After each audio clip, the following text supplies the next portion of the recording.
A very warm welcome to you all to the one-on-one set. In the studio tonight, we have with us Angelie Mooken.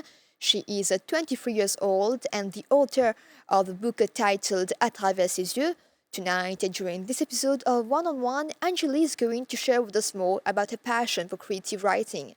Angelie, thank you so much for joining us in the studio of the NBC. Thank you, Goyal. Good evening to you. Good evening to everyone. It's a real pleasure to be here tonight, and thank you for inviting me again. So yeah. Angelie, so you've published your first book titled À travers ses yeux. But before we talk more about this wonderful book, first of all, take us down to your journey. How did you actually develop this passion for creative writing? It was back in the days. I was actually 8 years old.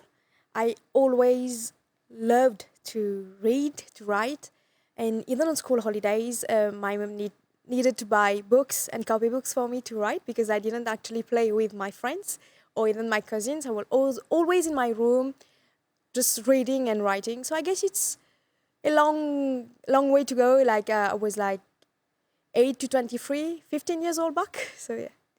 So it was most likely to be a passion for you, a hobby, creative writing. Yeah, it was a passion. I actually do write. I was a journalist back in the days. I was 18 years old. Someone actually contacted me to work in a private firm. So I didn't have any background, any degree for journalism. I guess that my passion for writing did like push me to do better things. Yeah. And now you're 23 and you've published your first book. So what is it exactly? What does the book really talk about? It's about your struggles, your experiences, right? It's not like a fiction, prose, or poetry. What is the genre of the book? It's actually about my vécu, comme on dit en français, my struggles and what I went through, but also what people in my family, my friends, or people that I don't really know about went through. Actually, just something like the society in itself went through. I guess, par exemple, I talk about le rejet maternel, paternel, how this can affect someone, divorce, les familles recomposées. Enfin, je parle de beaucoup de choses qui, pour une personne, ça peut l'affecter de l'enfance à l'adolescence, à même au niveau de l'adulte et tout, ça l'affecte. Mais comment, à travers les yeux d'un être bienveillant, à travers les yeux of God or anyone who is superior, how to actually see ourselves in the eyes of someone else and to heal from what broke us. Yeah. So when you were writing about this book, you didn't really have the intention to publish it first, right? Yeah. It was more likely to be, to release your emotion and just go with the flow, find an escape in the world of words, we may say. Exactly. I was not planning to actually publish my book. I was just writing for writing, if I can say. Yeah.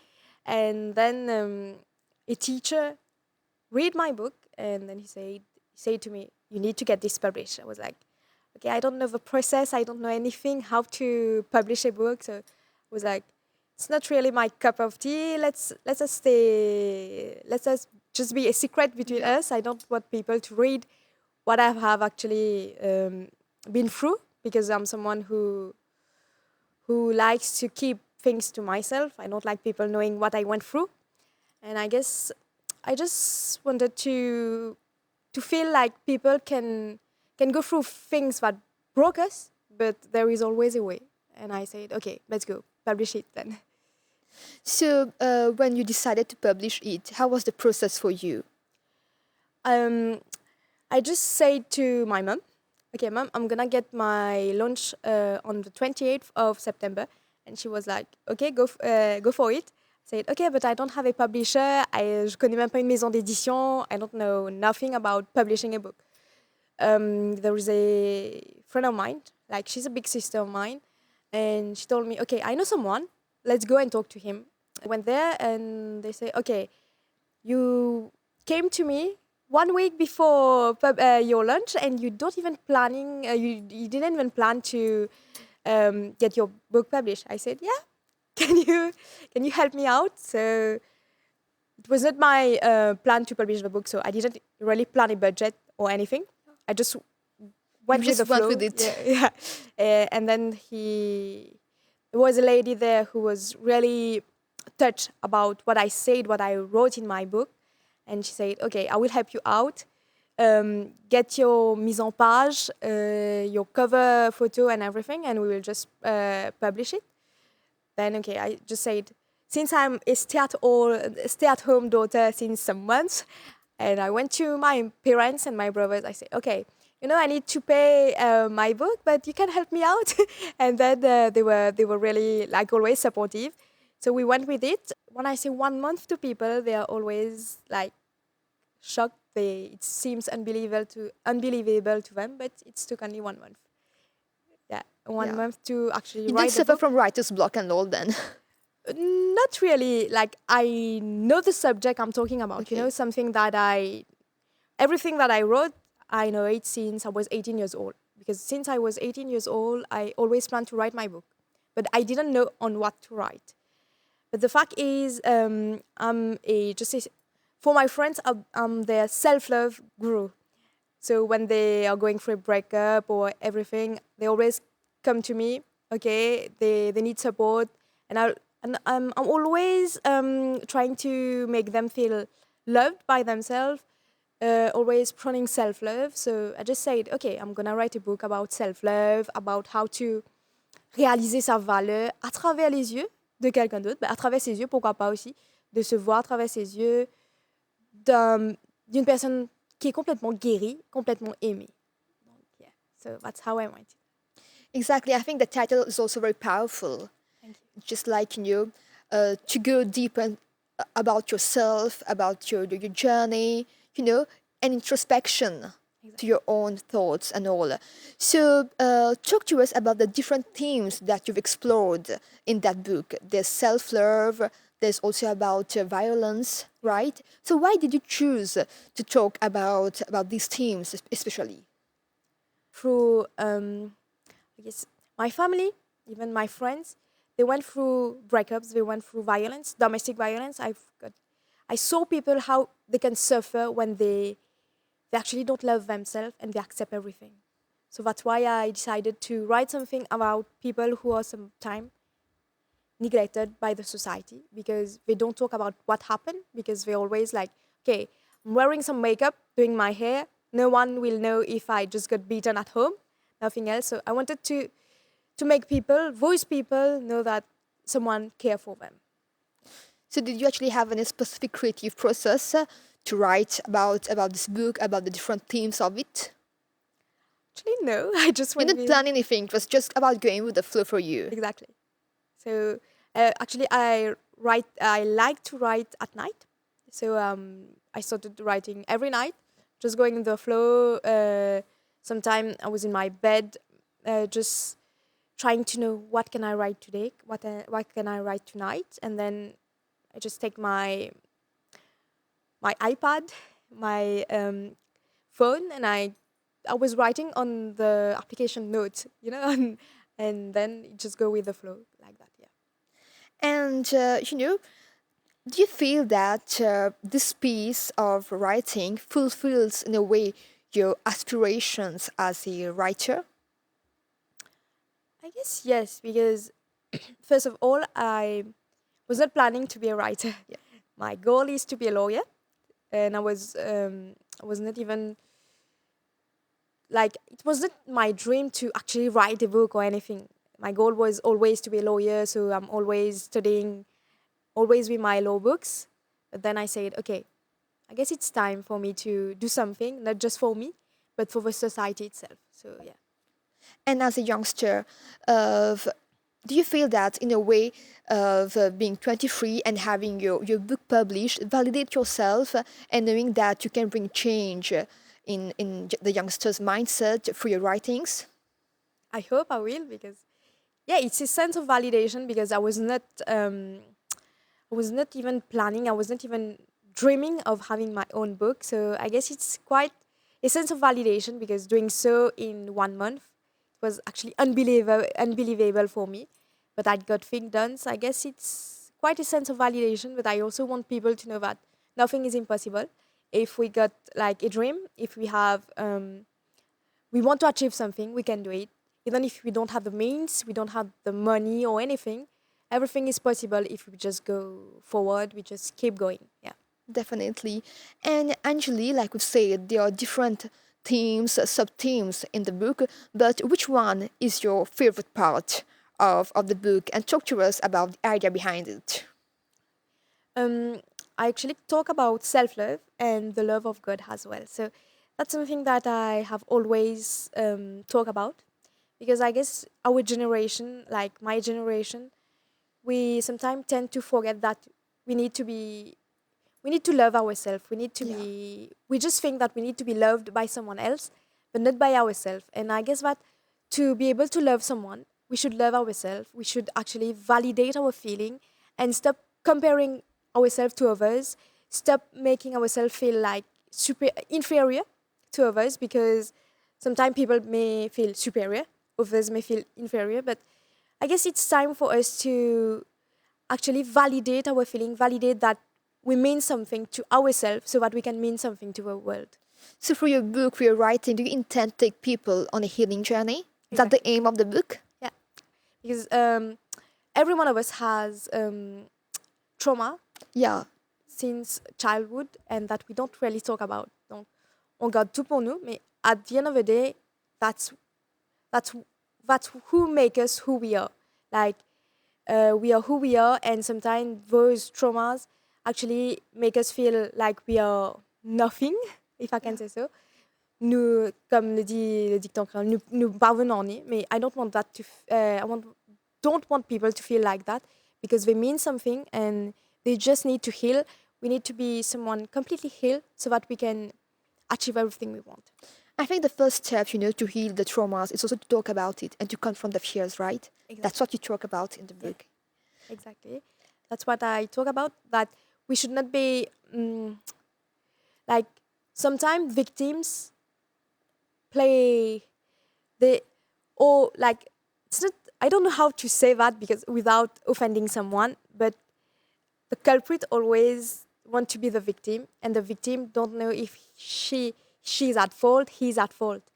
Like for example, someone who has suffered from abuse, she or he may think that it's her own fault, and I don't want that to happen. I want them to know that whatever happened, they need to talk about it. La victime ne doit pas se sentir comme une victime, doit pas se sentir comme une coupable, but she needs to know that whatever happened, happened, yeah, but it's not her fault, yeah. So the book is actually philosophical but also supported by scientific evidence, right? Exactly. So I do talk about transferable energy from sexual relationship. So I have a scientific approach on it. How how relationship with someone else can actually affect our soul, can affect our body itself.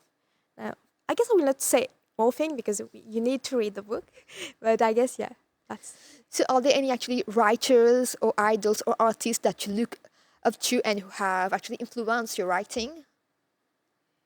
yeah. Actually, I always love to read about. I don't know if you know this book. It's Rich Dad Poor Dad, and it's a book that always make me feel like okay, I need to do something with my life. I need to push forward, and I guess that yeah, that's one of the writer that I love the most. But for the time being, I'm not reading anything. Like I guess I read and wrote way too much these last days, so I'm just taking a break. Yeah. And as a young writer, how do you view the role of a poet or author or writer in today's modern society? Like for you, the aim was to encourage youngsters to voice out, to heal from their journey. So, how do you view the role of someone who has power to write? So I guess we have the chance as a writer to be a voice for the voiceless, the person who can't speak for themselves, who can't be there for themselves, like they're always um, cachés derrière les rideaux, but be someone who can put forward what they can't say in writing. So, what were the challenges that you've encountered while writing the book? I'm sure it wasn't all rosy for you. Um, the challenges is that when I was writing the book, actually, I had some family issues, and it was quite challenging for me. And I was like, okay, I will not continue with my book because I was so stressed. There was things going on, and I said, okay, every time that I want to get something done, there is always something happening. Someone is sick in my family, so I was like, I will just, it will remain a dream. I will just not go for it. But then everything went well. I just prayed and I said, "Okay, God, I can you help me out?" And He did so. God really been really helpful here, and because I'm une vraie croyante and I believe that God really helped me out to publish this book. And the challenges were indeed big challenges, but by God's grace, everything went well. And when you're writing, do you actually have, a specific reader in mind? Or is it like you're writing for yourself? How's it processed for you? I'm always writing for myself, but in this book, when I write about a specific topic, I'm always thinking about someone I know, like a friend of mine, a family member who went through those trauma, and I'm always having them like at the back of my head, just to when I write, I can say, okay, she will feel like that, he will feel like that. So I wrote depending on their emotions. Yeah. And how do your writings actually develop? Do you actually have any specific stages for it? Not really. I just went with the flow. You don't think about the theme, just about, you Yeah. don't have a specific subject first. Actually, yes, I have a specific subject, but then I just start to write, and then what I need to erase, I will erase, but I just go with the flow. And now talk to us about some of the feedbacks that you've got from your readers concerning your first book. Most people who read the book told me that they cried their heart, and I was like, okay, thank you. They say that sometimes people do have an inner healing to do, but they tend to forget about themselves. And by this book, they really learn that sometimes there are trauma that make them feel inferior, make them feel unloved. And when they read the book, they've been able to see themselves through the eyes of God, through the eyes of someone else, and through their own eyes in a different perspective now. They have a different perspective of themselves, and they feel loved. They feel like they are someone now. Like they kicken astea, they connaît who they are, and that's yeah. Do you actually enjoy then, meeting the readers, promoting your literary book? How does it go for you? Um, I guess it was like something unreal for me when I see people who are reading my book. I'm doing a little dédicace and all. I was like, is that really happening?